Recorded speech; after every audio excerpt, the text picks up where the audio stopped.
led her to a small town in Oklahoma, where she'd met the man she'd marry and had a child with him. But Oklahoma is also where Jody's body was discovered on May 8, 2009, by chance, by a man paragliding over a mountain. Jody's parents, who sat down for an interview with us for this podcast, never thought their daughter's case would still be unsolved all these years later. In this episode, as part of our new examination into Jody's story, you'll hear her own words, as written in an email she sent to her new boss on the last night she was seen alive. The voice you'll be hearing reading Jody's words belongs to an editor who we asked to read Jody's email.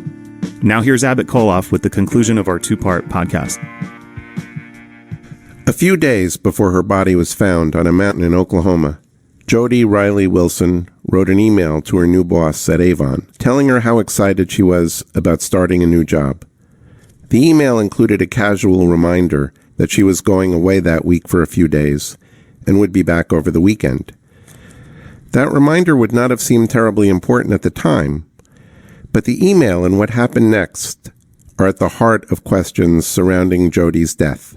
I'm Abbott Koloff, a reporter with The Record and NorthJersey.com, and this is the second part of our look into the mysterious 2009 death of Jody Riley Wilson, a woman from Roxbury who had moved to Oklahoma just 1 year before. Within a year, she was married, a new mother, and living with her husband and baby in the small town of Wister, Oklahoma.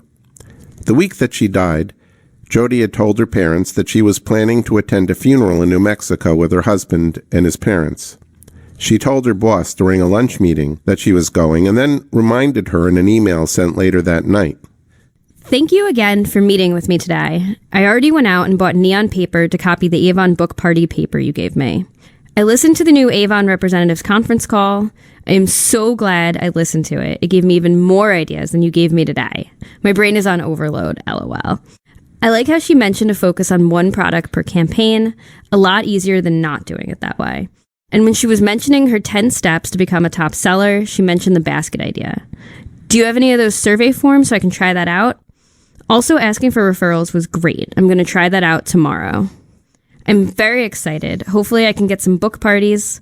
If I find my phone, I will let you know. I'll be out of town Thursday through Saturday, but you can reach me on my husband's phone.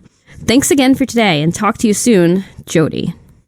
The email was time-stamped at 9:17 p.m., Tuesday, May 5th, 2009, the last day Jody was seen alive.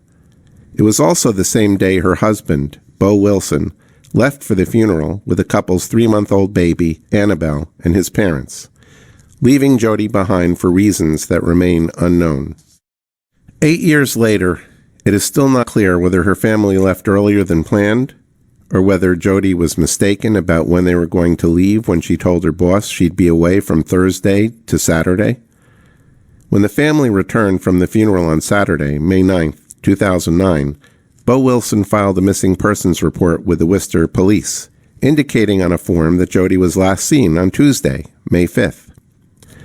His father, Jerry Don Wilson Sr., said in an interview years ago that the family left for the funeral on the evening of May 5th, but declined to make any further comments. Bo Wilson and his family did not respond to requests to be interviewed for this story. Jody's friends say they can't imagine her allowing Annabelle to go on a trip of more than 500 miles without her. They said she was almost never without the baby, and that her life revolved around her daughter. Lisa Anderson, a childhood friend of Jody's, said she would never let Annabelle go away from her for that long. Holly Loxton, a friend from Oklahoma, said, "I don't think she ever would have parted with that baby." And Bo's half-brother, Jerry Wilson Jr., said in a recent interview that it seemed kind of weird when Bo told him that Jody decided not to go to the funeral. Jerry Wilson said he wasn't given a reason.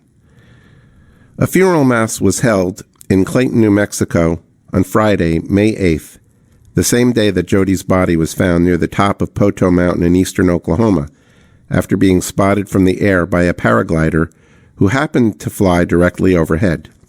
People who attended the funeral said that mourners arrived early to comfort the widow, Bo Wilson's aunt.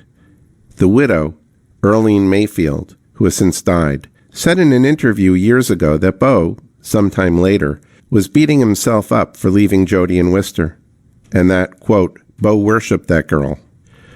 Bo's half-brother, Jerry, said Bo was broken up after Jody's death, and that he cried when he looked at a photo of her from their wedding. Jody's parents, Jim and Stacy Riley, were worried when they didn't hear from Jody after sending her an email on May 6th, the day after they last talked to her by phone, when she told them she had lost her own cell phone. Stacy Riley called Bo the next day and was surprised when he told her that Jody hadn't gone to the funeral. But it wasn't until Saturday that the Rileys knew something was terribly wrong, when the Wilsons returned to Worcester to find that the family dogs hadn't been fed, and 2 rain-soaked packages were standing outside, one of them containing a locket the Rileys sent to Jody for her first Mother's Day as a mom. That set off a frantic search for Jody. Her body had been recovered, but not yet identified. Jody's friend from Roxbury, Lisa Anderson, said her heart sank when Mother's Day, May 10th, came and went with still no word.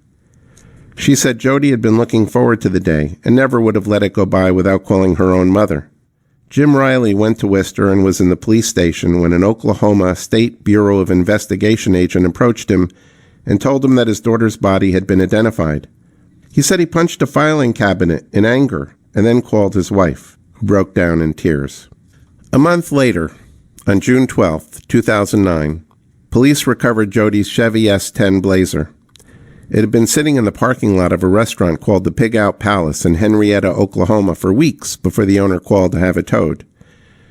The owner of the restaurant, which has since closed, said in an interview years ago that the car was unlocked with the keys still in the ignition.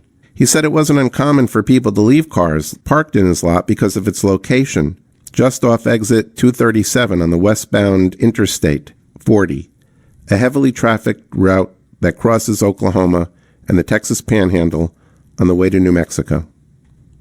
3 months after their daughter's death, Jim and Stacy Riley took a bumpy ride up a logging road to see where their daughter's body had been left on Poteau Mountain. They were told the rock and dirt path was more difficult to traverse during the week that Jody died because it had been washed out by rain. Jim Riley said it was a matter of luck that a paraglider spotted her body, which had been dragged 35 feet from the road into the woods. He said there was zero doubt she was put there with the hope that she would never be found. 8 years later, Jody's friend Holly Loxton said the case is not mentioned anymore by media outlets in Oklahoma. The Rileys, meanwhile, are left not knowing exactly what happened to their daughter. They take a lot of comfort in visits with Jody's daughter Annabelle. But for 2 years after Jody's death, they were unable to see her regularly until they went to court and obtained visitation rights in 2011. The Rileys declined to discuss that case, but have said in the past that they went almost a year without seeing Annabelle. Now they have regular visits and have decorated Jody's old room with pink pillowcases and a Hello Kitty comforter, hoping that Annabelle will one day be allowed to stay with them at their home in Roxbury. Jody's mom, Stacy, said she talks to Jody in her head and asks her for guidance. She tells Annabelle that her mother is watching over her. I ask her to help us out, like if, hopefully we're doing things properly with Annabelle, chastising her and, just teaching her right from wrong, some guidance. Sometimes when we Skype with her, she could be in a not so good mood. So I'll ask Jody if she'll, can you see if you can get her to be in a good mood today? Something like that. But yeah, I talk to her almost daily, sometimes out loud because I'm home alone at times. So, but yeah, I look to Jody a lot and hoping that we're doing the right thing by her.